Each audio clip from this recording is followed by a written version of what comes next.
मैं शीतल वर्मा हूं।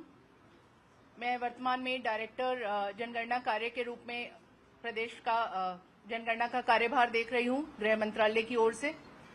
सबसे पहले तो मैं आप सभी का धन्यवाद करना चाहूंगी हमारी प्रेस वार्ता में सम्मिलित होने के लिए।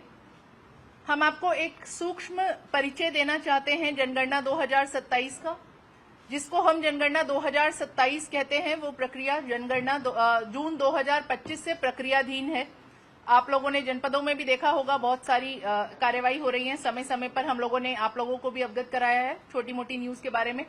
एक ओवरऑल, और अब क्योंकि फील्ड ऑपरेशन स्टार्ट होने जा रहे हैं जिसमें हम आम जन के साथ भेंट करते हैं, एक एक घर घर जाके सर्वे करते हैं, तो मैं उसके बारे में आपको एक सूक्ष्म परिचय प्रस्तुतिकरण के माध्यम से देना चाहूंगी। अजय, मेरा अनुरोध है कि आप प्रेजेंटेशन स्टार्ट करें। Next slide. अजय तुम्हें पीछे होना। तो सेंसस क्या होता है? सबसे पहले अगर हम बात करें सेंसस के विषय में, सेंसस होता है जनसंख्या की गणना। लेकिन क्या हम केवल जनसंख्या की गणना करते हैं? और सेंसस बाकी सर्वे से डिफरेंट कैसे होता है? जब भी हम जनसंख्या की बात करते हैं, हम किसी एक समय के बिंदु पर जनसंख्या की बात करते हैं। तो जिस पूरी प्रक्रिया की हम बात कर रहे हैं, इसका जो टाइम स्टैम्प है ये है 00 आवर्स ऑफ 1 मार्च 2027। 1 मार्च 2027 के रात के 12 बजे जिस जनसंख्या 2027 की हम बात कर रहे हैं, उसका जो टाइम स्टैम्प होगा, जब हम बताएंगे कि भारत की जनसंख्या इतनी है, वो होगी 1 मार्च 2027 को रात को 12 बजे। दूसरी जो सबसे इंपॉर्टेंट चीज है कि जनगणना का नागरिकता, निवासीगण, बहुत सारे कॉन्सेप्ट से लूजली रिलेटेड है। जनसंख्या का मतलब है यदि आप सामान्य रूप से किसी जगह पर निवास कर रहे हैं तो आप वहां की पॉपुलेशन का पार्ट है और आपकी गणना की जाएगी। जब तक कि आप डिप्लोमेटिक इम्यूनिटी ना हो, आप किसी और देश के नागरिक ना हो, you will be part of the population. Territory की बात करते हैं। टेरिटरी मतलब आपका जो क्षेत्र है उसको हम फ्रोजन करते हैं। 31/12/2025 को पूरे भारत की सभी एडमिनिस्ट्रेटिव बाउंड्री, सभी प्रशासनिक जितनी भी हमारी बाउंड्रीज हैं, उनको फ्रीज कर दिया गया है। उसका कारण यह होता है कि जब जनसंख्या कंप्लीट होती है तो आप राजस्व, ग्रामवार, वार्डवार डेटा पब्लिश करते हैं, और अगर इस बीच कोई भी बाउंड्री चेंज होती है तो हमारे लिए वो कंटिन्यूअस डेटा देना बहुत मुश्किल हो जाएगा। तो 31/12/2025 से लेकर 31/3/2027 तक पूरे देश की समस्त राजस्व इकाइयां, समस्त प्रशासनिक इकाइयां फ्रीज कर दी गई हैं। ना कोई तहसील बनेगी, ना कोई राज्य बनेगा, ना कोई राजस्व ग्राम बनेगा, ना कोई नया कोई प्रशासनिक खंड बनेगा।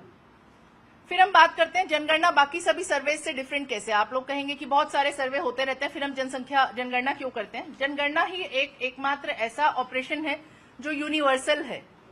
हम हर आम नागरिक तक, हम हर व्यक्ति तक पहुंचकर उसकी गणना करते हैं। इस बार और हमेशा से भारत में जनगणना के और भी आयाम है। हम लोग घरों की गणना करते हैं और घर की परिसंपत्तियों के बारे में बात करते हैं।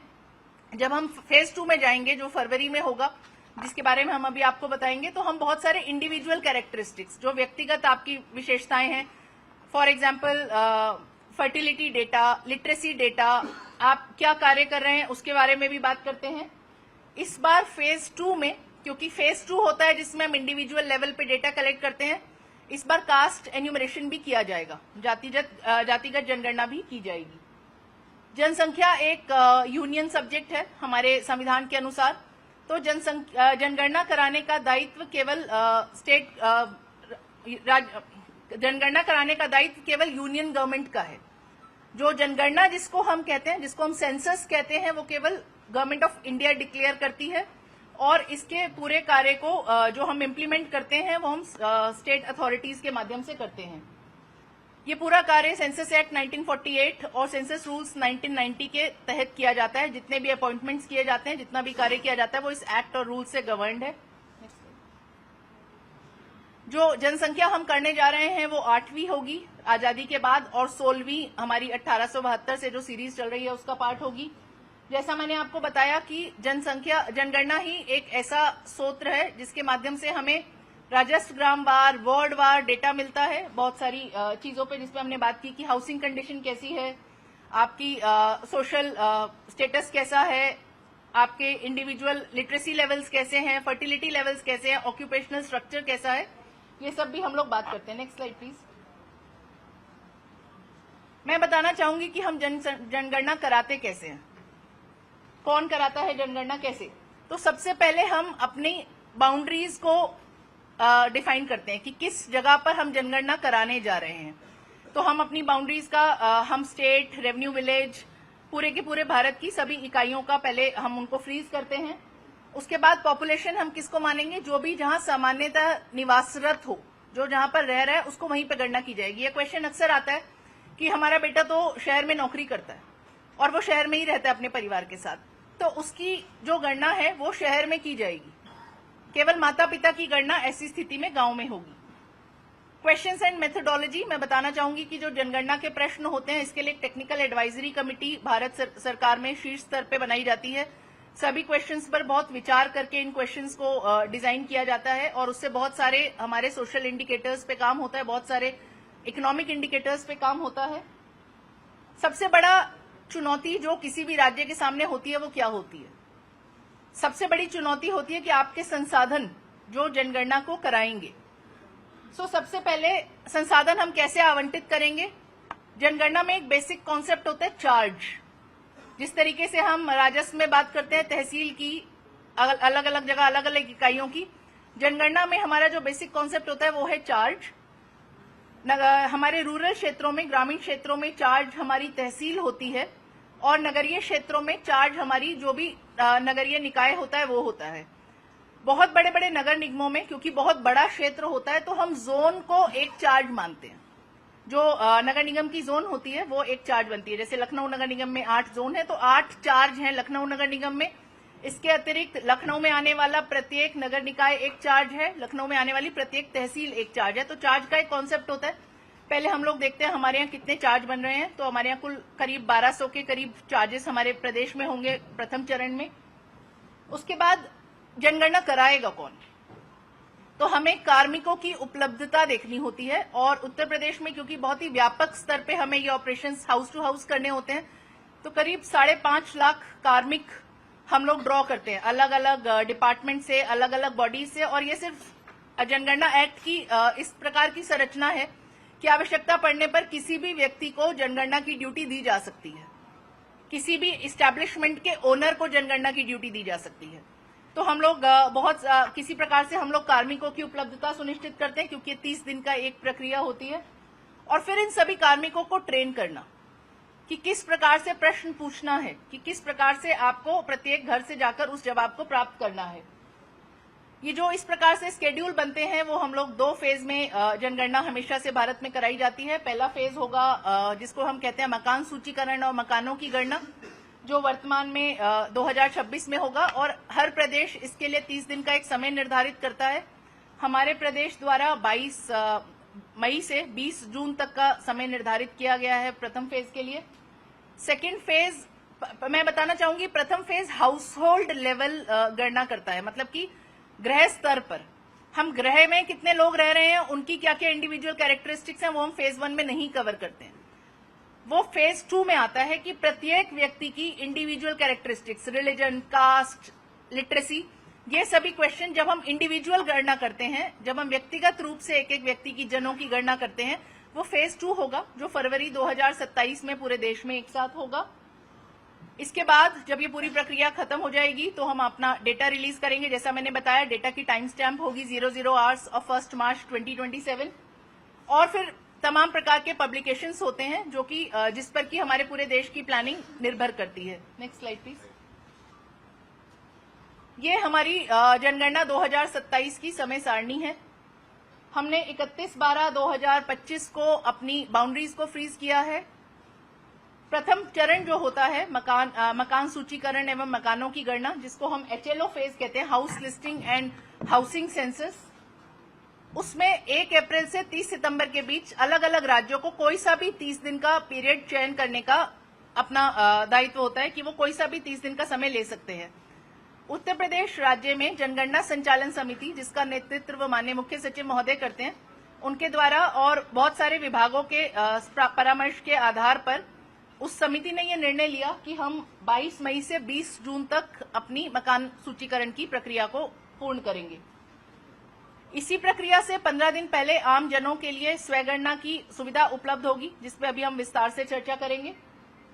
फेज 2 होगा हमारा 9 फरवरी से 28 फरवरी 2027 के बीच में, जिसमें एक एक व्यक्ति की गणना होगी। उस पर पुनः आप लोगों से एक बार वार्ता होगी। एक इंपॉर्टेंट पब्लिकेशन जो इस बीच हम लोग कंपाइल करेंगे वो होता है जिला जनगणना हस्तपुस्तिका, उस पर भी काम होता है।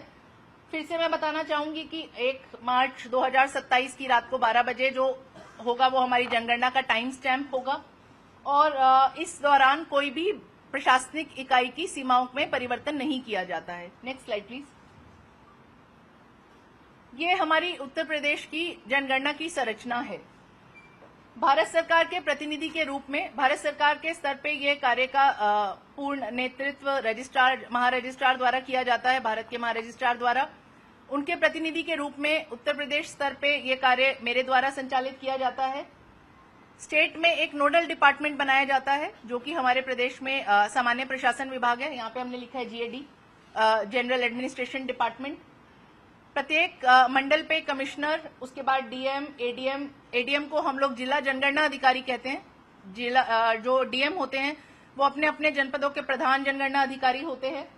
इसी प्रकार से जो कमिश्नर हैं अन्य नगर निगमों के, वो डीएम के साथ अपर प्रधान जनगणना अधिकारी के रूप में कार्यरत करते हैं। क्योंकि ये डिजिटल जनगणना है तो इस बार हम लोगों ने डीआईओ एनआईसी को भी नोटिफाई कराया, अधिसूचित कराया है। जिला पंचायती राज अधिकारी को कि हमारी प्रत्येक पंचायत तक जनगणना की प्रक्रिया को सफल रूप से संचालित किया जा सके, उनको भी अधिसूचित किया गया है। और जिला अर्थ एवं संख्या अधिकारी को भी अधिसूचित किया गया है डीएम के सहयोग के लिए। अधिकांश प्रगणक क्योंकि टीचर्स होते हैं तो बीएसए को भी नोटिफाई कराया जाता है, जो हमारे बेसिक शिक्षा अधिकारी होते हैं। सब डिवीजन स्तर पे, तहसील स्तर पे एसडीएम के नेतृत्व में चार्ज अधिकारी होते हैं, तहसीलदार और हमारे अधिशासी अधिकारी छोटी नगर निकायों के। और म्युनिसिपल कॉर्पोरेशन के स्तर पे जो हमारे जोनल ऑफिसर होते हैं वो चार्ज अधिकारी के रूप में कार्य करते हैं। ये एक जो चीज मैंने आपसे कही है, उनके जो डेजिग्नेशंस होते हैं उसको हम लोगों ने लिखा। Next slide please. ये हमारे प्रदेश की एक ये स्लाइड हम लोग आपको, ये सारी प्रेजेंटेशंस हम लोग आपके साथ शेयर कर देंगे। हमारी 75 जनपद डिस्ट्रिक्ट्स में 350 तहसील, और ये इस प्रकार से हमारी पूरे प्रदेश की संरचना है। जिस चार्ज की हम बात कर रहे थे, हम 1195 चार्जेस में, जो भारत में सबसे अधिक है, उसमें हम जनगणना कराने जा रहे हैं। हम लोगों ने अच्छा, मैं ये भी बताना चाहूंगी कि जनगणना में हमने कार्मिक की बात कर ली, हमने समय की बात कर ली। धरती पे क्या होगा, कैसे हम लोग डिसाइड करेंगे कि कौन कहां जाएगा। पूरे प्रदेश को एक ग्रिड में बांटा जाता है। ग्रिड के छोटे छोटे खंड बनाए जाते हैं, जिसको भी हम एक्सप्लेन करेंगे। उनको हम कहते हैं गणना ब्लॉक या मकान सूचीकरण ब्लॉक। दोनों एक ही चीज है। पहले फेज में उनको मकान सूचीकरण ब्लॉक कहते हैं, दूसरे फेज में उसको गणना ब्लॉक कहते हैं। ये गणना ब्लॉक 120 से 180 घर के करीब होते हैं। इनमें करीब 800 से 1000 के बीच में हम लोग पॉपुलेशन रखते हैं। 800 हम लोगों ने अपर लिमिट रखी है। पूरा प्रदेश ऐसे प्रखंड में बांटा जाता है, और इस बार ये कार्य डिजिटली किया गया है। ये पोर्टल के माध्यम से इन सबकी ज्योग्राफिकल बाउंड्रीज बनाई गई हैं, सबकी बाउंड्री को टैग करके बनाया गया है। ऐसे हमारे प्रदेश में 3,90,000 गणना ब्लॉक बने। और मैं ये भी बताना चाहूंगी बहुत हर्ष के साथ कि हमारे प्रदेश की प्रशासनिक व्यवस्था ने ये कार्य बहुत कम समय में 1 महीना पहले पूरा कर लिया। हमारा ऑपरेशन स्टार्ट होगा 22 मई से, और 20 अप्रैल तक हमारे सभी जनपदों ने ये जो गणना ब्लॉक के चिन्हांकन का कार्य था, सीमांकन का कार्य था, इसको पूर्ण कर लिया था पोर्टल पे ज्योग्राफिकली, डिजिटली। हम लोग 5 लाख कार्मिकों को इस कार्य के लिए सम्मिलित करेंगे, ये हम आपसे डिस्कस कर चुके हैं। ये एक प्रथम चरण का छोटा सा रोड मैप है। हम लोग निरंतर इस पे प्रशासनिक अधिकारियों के साथ वार्ता करते रहे हैं। बहुत सारी छोटी छोटी बैकग्राउंड में जो चीजें चलती रहती हैं। आज जब हम आपसे मिल रहे हैं तो मैं चाहूंगी कि आप लोग लार्जली वो जो बैंगनी कलर का डब्बा है उस पर फोकस करें कि आज हम वहां उस स्थिति में हैं और हम सेल्फ एन्यूमरेशन स्वगणना शुरू कराने जा रहे हैं। जो बैंगनी कलर का डब्बा है वो 3 चीजों के बारे में बात करता है कि पहले हम अपनी ग्रिड पूरी कर लें, कंप्लीट क्रिएशन ऑफ HLB, जो हमारे मकान सूचीकरण खंड हैं उनका हम सीमांकन चिन्हांकन पूरा कर लें, वो हम पूरा कर चुके हैं। Training of enumerator and supervisor SDM को करानी है, एसडीएम के नेतृत्व में जिलाधिकारी को करानी है। वो कार्य वर्तमान में प्रक्रियाधीन है। हमारी 10 मई तक पूरे प्रदेश में सारी ट्रेनिंग्स कंप्लीट हो जाएंगी। और तीसरा, पब्लिसिटी। अब क्योंकि हमने सारी तैयारी पूरी कर ली है, तो अब आपके माध्यम से और विभिन्न माध्यमों से हम आमजन को बताना चाहते हैं कि आपको प्रिपेयर करना है, हम आपके घर आने वाले हैं, या आपकी सहभागिता का समय अब शुरू हो रहा है। अगले 2 फेजेस बड़े इंपॉर्टेंट हैं। स्वयगणना, जिसपे अभी हम 2 मिनट आपका विस्तार से समय लेंगे, और house listing operations. House listing operation वो समय होगा जब हम एक एक घर जाएंगे, कि एन्यूमरेटर प्रत्येक घर पे जाता है, क्वेश्चन पूछता है, उनका डेटा फ्रीज करता है। आगे बढ़िए। ट्रेनिंग एक बहुत महत्वपूर्ण चरण होता है पूरे प्रक्रिया में जनगणना का। हम लोग शुरू करते हैं, सबसे पहले पूरे देश में कुछ राष्ट्रीय स्तर के ट्रेनर्स का चयन किया जाता है। हमारे जनगणना निदेशालय से कुछ लोग गए, 8 नेशनल ट्रेनर बन के आए। फिर उन लोगों ने मास्टर ट्रेनर्स यहाँ पर आकर, हमने सभी जनपदों से कुछ लोगों को बुलाया और उनको बताया कि आप हमारी टीम का हिस्सा है, हम आपसे 15 महीने का कमिटमेंट ले रहे हैं, क्योंकि 15 महीने का कार्य है। और बहुत अच्छे सहयोग के साथ हमारे मास्टर ट्रेनर्स यहाँ पे SIHFW में हमने प्रशिक्षण किया, वो लोग यहाँ पे प्रशिक्षण प्राप्त करके गए। उसके बाद उन मास्टर ट्रेनर्स ने जिला मुख्यालय पर फील्ड ट्रेनर्स को प्रशिक्षित किया। तो इस प्रकार से हमारे कुल 7000 फील्ड ट्रेनर बने। यही फील्ड ट्रेनर और मास्टर ट्रेनर मिलकर आज की तारीख में प्रत्येक छोटी छोटी जगहों पर, तहसील स्तर पे, नगर निकाय स्तर पर हमारे जो एन्यूमरेटर और सुपरवाइजर हैं उनकी ट्रेनिंग करा रहे हैं। यहाँ 6 मई लिखा है, अधिकतम 10 मई तक हमारा ये सभी कार्य पूर्ण हो जाएगा। गणना ब्लॉक दिखता कैसे है? गणना ब्लॉक ऐसे दिखता है। हमारा गणना ब्लॉक ऐसा नहीं है कि चौकोर होता है, क्योंकि हमें कहीं ना कहीं नदी जा रही है तो नदी को सम्मिलित करना पड़ता है, हाईवे जा रहा है तो हाईवे को सम्मिलित करना पड़ता है, मतलब हाईवे को हम पार नहीं करते हैं। गणना ब्लॉक एक ऐसे छोटे से खंड को कहते हैं जो कि एक प्रगणक चलकर पूरा देख ले, चलकर। तो छोटा सा एक खंड होता है जो कि हम एक प्रगणक को आवंटित करते हैं, और इसकी 700 से 800 तक पॉपुलेशन होती है। हम कई बार ये मानकर चलते हैं शहरों में बहुत सारे अपार्टमेंट खाली हैं, तो थोड़ा बड़ा गणना ब्लॉक उसको देते हैं, क्योंकि अधिकांश घर बंद पाए जाते हैं या अभी खाली होते हैं। ऐसे हम लोग पोर्टल के माध्यम से इसका चिन्हांकन करते हैं। पोर्टल के माध्यम से ये कार्य प्रत्येक सेंटीमीटर उत्तर प्रदेश की भूमि का किसी न किसी गणना ब्लॉक में होगा। अगर गैर आबाद गांव है तो भी गणना ब्लॉक होगा। मैं अपने मीडिया बंधुओं के साथ ये भी रोचक तथ्य शेयर करना चाहूंगी जो स्लाइड पे नहीं लिखा है, कि जनगणना ही वो प्रक्रिया है जिसमें एक राजस्व ग्राम आबाद और गैर आबाद डिक्लेयर होता है। अगर 0 पॉपुलेशन है तो वो गैर आबाद डिक्लेयर हो जाएगा, परंतु अगर वो पहले से गैर आबाद चल रहा है तो भी हम वहां जनगणना करने जाएंगे, और अगर 5 लोग या 1 लोग भी अगर वहां रहता हुआ पाया गया तो हम उसको आबाद डिक्लेयर करेंगे। तो ये बहुत इंपॉर्टेंट प्रोसेस होता है, इसलिए उत्तर प्रदेश की भूमि के प्रत्येक सेंटीमीटर को एक गणना ब्लॉक में बांटा जाता है। इसे ये आपके सामने एक डेमोन्स्ट्रेशन है कि किस तरीके से बांटा गया है। Next slide please. उसके बाद भी जब प्रगणक अपने क्षेत्र में जाता है तो वो एक लेआउट मैप बनाता है, जिसको वो नजरी नक्शा कहते हैं।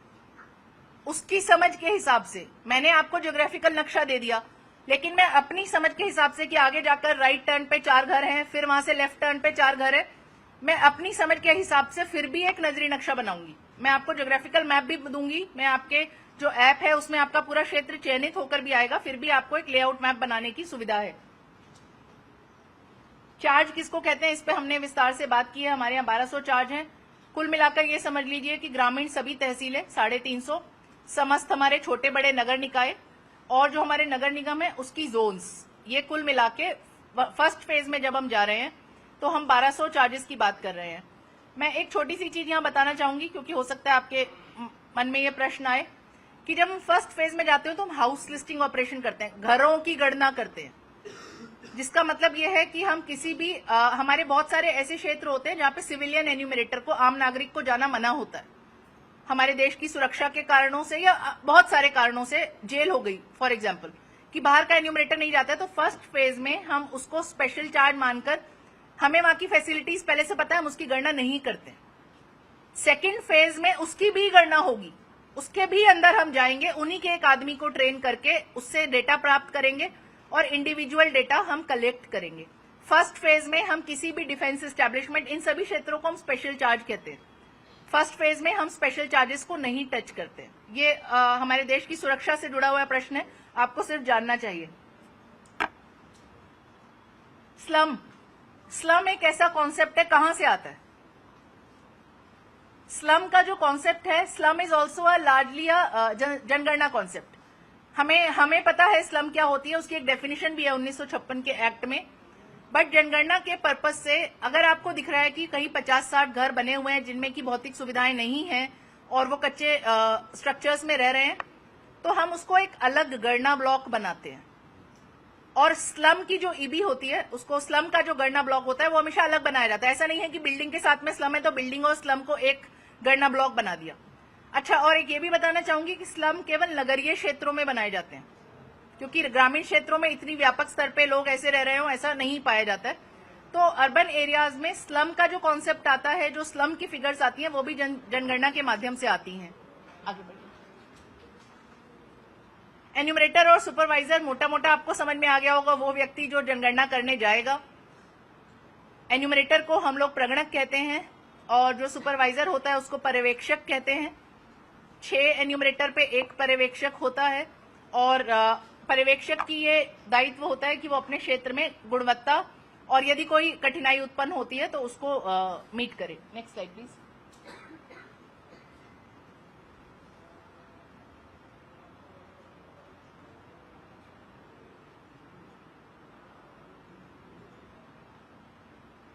नेक्स्ट।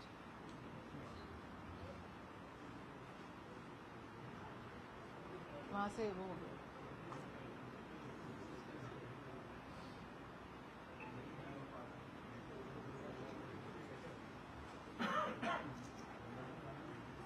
एक बार बंद करके दोबारा स्टार्ट करेंगे। 1 मिनट का ब्रेक लेंगे, मेरे ख्याल से टेक्नोलॉजिकल हिकअप्स हैं। तब तक आप वीडियो प्ले कर सकते हो तो वीडियो प्ले कर दो। सेल्फ एन्यूमरेशन का परिवार का मुखिया या कोई सदस्य पोर्टल पर जाकर अपने घर और सुविधाओं से जुड़ी जानकारी स्वयं भर सकता है। ध्यान रखें, एक मोबाइल नंबर से केवल एक ही घर का लॉगिन संभव है, जिसकी एंट्री परिवार के मुखिया की ओर से होगी। मुखिया का नाम बदला नहीं जा सकता। स्वगणना पोर्टल में एंट्री का तरीका: सबसे पहले पोर्टल खोलें, फिर अपना राज्य या केंद्र शासित प्रदेश भरें, फिर कैप्चा भरें। इसके बाद स्वागत स्क्रीन आगे के चरणों का मार्गदर्शन करेगी। परिवार की मुखिया, जैसे यहाँ सुशीला देवी, अपना नाम और मोबाइल नंबर दर्ज करती है। अपनी भाषा चुनें, फिर ओटीपी से सत्यापन होता है। पूरी प्रक्रिया सुरक्षित और बहुत आसान है। जिला और नजदीकी स्थान से यानी लैंडमार्क चुनना जरूरी है। मैप पे मार्कर दिखाई देगा, वहीं अपने घर का स्थान चिन्हित करें। इसके बाद SLO प्रश्नावली का पेज खुल जाएगा। अधिकांश प्रश्न विकल्प आधारित होंगे, साथ ही लिखने के लिए फोनेटिक और वर्चुअल कीवर्ड होगा। FAQ और टूल टिप हर शंका का तुरंत समाधान करते हैं। यदि कोई प्रश्न अथवा जानकारी छूट जाए तो सिस्टम खुद आपको संकेत देता है। सभी विवरण भरे जाने के बाद चेक करें। ड्राफ्ट सही है, जरूरत हो तो संशोधन भी करें या अंतिम रूप से जमा करें। सबमिशन के बाद एक्ट से जुड़ा 11 अंकों का SCID आपको दिखाई देगा। ये आपको SMS से भी मिलेगा। जब प्रगणक आपके घर आए तो ये SCID आप उनसे साझा करें। आपकी दी गई सही जानकारी से हमारा देश सिर्फ मजबूत ही नहीं बनता, बल्कि उसकी वास्तविक तस्वीर भी सामने आती है। परिवार का मुखिया या कुछ सदस्य पोर्टल PPT ट्राई करिए।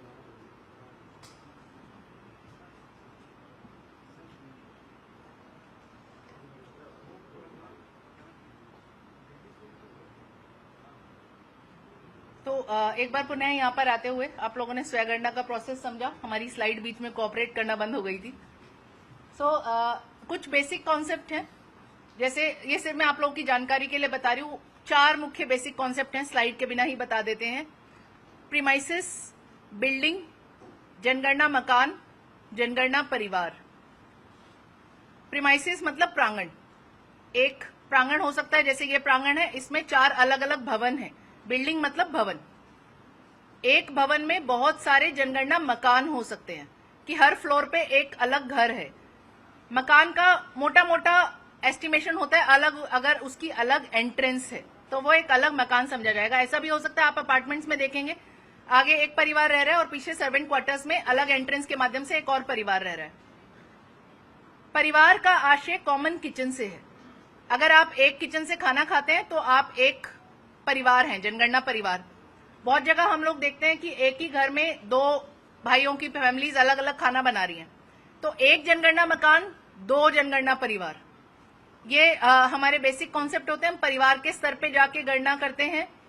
बहुत बार ये ऐसा शहरों में देखते हैं कि एक ही घर है, ऊपर किराएदार भी रह रहा है, फिर एक और कोई पेइंग गेस्ट भी रह रहा है। इसमें मैं सिर्फ इतना बताना चाहती हूँ कि जो इंस्टीट्यूशनल हाउस होल्ड्स होते हैं, हमारे कुछ संस्थागत परिवार होते हैं, जैसे कि police officers mess, training institution, paying guest, ये सभी एक ही किचन से खाना खा रहे हैं, तो ये एक संस्थागत परिवार है। ठीक है, आगे बढ़िएगा।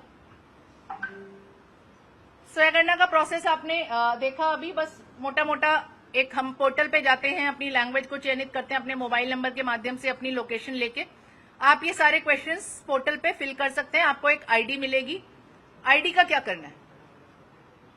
एनीबडी क्या करेंगे आईडी का? क्यों बताना है?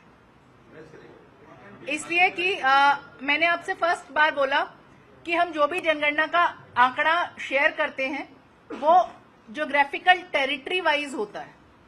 मुझे कहीं ना कहीं आपको ज्योग्राफिकली पिन करना होगा। ऐसा नहीं हो सकता आपने स्वयंगणना कर दी एंड दैट्स इट। मुझे आपको बताना होगा कि आप कौन से राजस्व ग्राम में रह रहे हैं, कौन से वार्ड में रह रहे हैं, कौन से गणना ब्लॉक में रह रहे हैं। तो एन्यूमरेटर आपके घर आएगा, आपसे वो आईडी लेगा। एन्यूमरेटर के सामने जब आप एन्यूमरेटर को आईडी देंगे, आपके पास 3 विकल्प हैं। आप उसको कहें जैसा मैंने भरा वैसे भर दो, आप उसको कहें इसको संशोधित कर दो, मेरे से गलत हो गया था एक क्वेश्चन, या आप उसको कहें इसको छोड़ो, ये तो मैंने ऐसे हाथ साफ करने के लिए भर लिया था, एक नया भर दो। ठीक है, तो तीनों विकल्प हमारे जो परिवारजन है उनके पास ओपन है। Next slide please. ये यू कैन रन दिस। ये आप देख चुके हैं कि हमारे पोर्टल का लॉगिन है। अभी वर्तमान में अगर आप लॉगिन करेंगे तो कहेगा उत्तर प्रदेश की गणना 7 तारीख से शुरू होगी। ठीक है, नेक्स्ट स्लाइड। ये क्वेश्चंस हैं, क्वेश्चंस आपने अलग से लगाए। ये हमारे क्वेश्चन होंगे 34 इस प्रकार के प्रश्न होते हैं जिसपे हम लोग डेटा कलेक्ट करते हैं। Next slide please. ठीक है, ये कुछ भौतिक सुविधाओं के बारे में हम लोग बात करते हैं। ये कुछ लीगल प्रोविजन है, यू कैन स्किप दिस। किसी को पूछना होगा तो हम लोग दोबारा आ जाएंगे। एक बार बार, क्योंकि हमारे अधिकांश प्रगणक टीचर्स होते हैं, हमारे सामने भी कोई विकल्प नहीं है, हमें भी कार्मिक इकट्ठे करने हैं और जनगणना करानी है। और मैं ये बताना चाहूंगी कि जो आरटी एक्ट है उसमें जो एक दशकीय पॉपुलेशन सेंसस होता है वो एक ऐसी ड्यूटी है जो टीचर को दी जा सकती है। और ये ऐसा नहीं है कि 30 दिन की फुल टाइम ड्यूटी है, ये एक एडिशनल ड्यूटी है जिसके लिए पेमेंट किया जाता है। टीचर्स को इसके लिए एक अच्छा हैंडसम मानदेय मिल रहा है, 25,000 ऑलमोस्ट। और उनकी जो ट्रेनिंग्स होती हैं वो भी पेड होती हैं।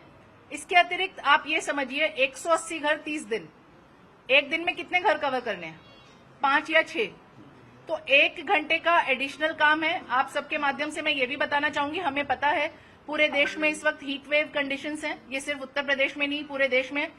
हमने राजस्व विभाग से और अपने स्तर से भी ये अनुरोध किया है कि हमारे टीचर्स जो हैं उनके स्वास्थ्य की भी हमें चिंता है। वो अर्ली मॉर्निंग आवर्स में इस कार्य को कर सकते हैं या थोड़ा लेट इवनिंग आवर्स में कर सकते हैं, 4 बजे के बाद या सुबह 8 बजे से पहले जब थोड़ा ठंडा मौसम होता है उस समय पे भी कर सकते हैं। बहुत अधिक काम नहीं है ये। एक घर की गणना करने में हमारे टीचर को मैक्सिमम 10 मिनट्स लगते हैं, तो ये रोज 45 से 50 मिनट का काम है जो उसको करना है। Next slide please. हमारे 4 मुख्य डिजिटल टूल्स हैं क्योंकि डिजिटल जनगणना की बात हो रही है। सबसे पहला है एक पोर्टल जिसके माध्यम से सभी कार्मिकों की ड्यूटी लगाई गई है। इसको सीएमएमएस कहते हैं, census management and monitoring system. ये पूरा का पूरा ये सभी प्रशासनिक इकाइयों के पास है। हमारे सभी तहसील, सभी जिले, पूरे देश में सारे अर्बन लोकल बॉडीज इसको यूज कर रहे हैं। इसी के माध्यम से ड्यूटी लगती है, इसी के माध्यम से डेटाबेस बनता है, इसी के माध्यम से जिस ग्रिड की हमने बात की, जिस खंडों की हमने बात की, वो सारे डिजाइन किए गए हैं। जो HLB क्रिएटर यूटिलिटी है जो आपको रेड वाले बॉक्स में दिख रही है, वो CMMS पोर्टल का ही एक छोटा भाग है, क्योंकि एक तरफ हम ग्रिड बनाते हैं, दूसरी तरफ हम एक आदमी या एक प्रगणक का नाम लेते हैं और उस ग्रिड पे उस प्रगणक को अलॉट कर देते हैं। तीसरा है स्वयगणना पोर्टल, जो हम सभी के लिए आम नागरिकों के रूप में कहीं ना कहीं हमें अपना अगर डेटा फिल करने की इच्छा है तो हम खुद कर सकते हैं। ये पब्लिक पोर्टल है और इसका कोई ऐप नहीं है, ये पोर्टल है, बट ये मोबाइल पे भी चल सकता है। और लास्ट है हमारा HLO ऐप। अभी हम क्योंकि फर्स्ट फेज में है तो हम उस पर केवल HLO पे बात कर रहे हैं। जब सेकेंड फेज में आएंगे तो पॉपुलेशन एन्यूमरेशन भी ऐप के माध्यम से होगा। कहने का मतलब यह है कि जो भी टीचर आपके घर आएगा वो आपका डेटा संग्रहण जो करेगा वो ऐप के माध्यम से करेगा।